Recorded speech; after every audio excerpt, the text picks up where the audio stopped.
ನಮಸ್ಕಾರ, ಲೋಕಾಯುಕ್ತ ದಾಳಿ ಟಿವಿಗೆ ಸ್ವಾಗತ. ನಾನು ಕಾವೇರಿ ಜಲಾನಯನ ಪ್ರದೇಶದಲ್ಲಿ ಮಳೆ ತೀವ್ರಗೊಂಡಿದ್ದು, ಮಂಡ್ಯ ಜಿಲ್ಲೆ ಶ್ರೀರಂಗಪಟ್ಟಣ ತಾಲೂಕಿನ ಪ್ರಸಿದ್ಧ ಕೃಷ್ಣರಾಜ ಸಾಗರ ಜಲಾಶಯಕ್ಕೆ ಒಳಹರಿವು ಗಣನೀಯವಾಗಿ ಹೆಚ್ಚಾಗಿದೆ.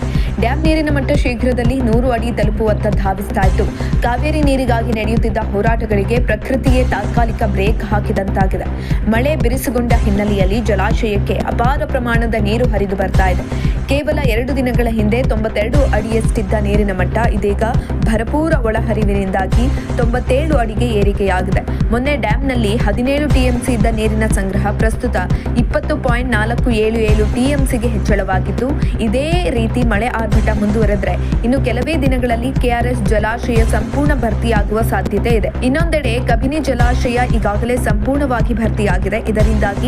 ಇದರಿಂದಾಗಿ ಜಲಾಶಯದಿಂದ ಹೆಚ್ಚುವರಿ ನೀರನ್ನ ನದಿಗೆ ಹರಿಸಲಾಗ್ತಾ ಇದ್ದು, ತಮಿಳುನಾಡಿಗೆ ಪ್ರಕೃತಿ ದತ್ತವಾಗಿಯೇ ನೀರು ಹರಿಯುತ್ತಿದೆ. ಜಲಾಶಯಗಳು ಭರ್ತಿಯಾಗುತ್ತಿರುವ ಹಿನ್ನೆಲೆಯಲ್ಲಿ ರೈತರು ಹಾಗೂ ಜಲಾನಯನ ಪ್ರದೇಶದ ಜನರಲ್ಲಿ ಹರ್ಷ ಮೂಡಿದೆ.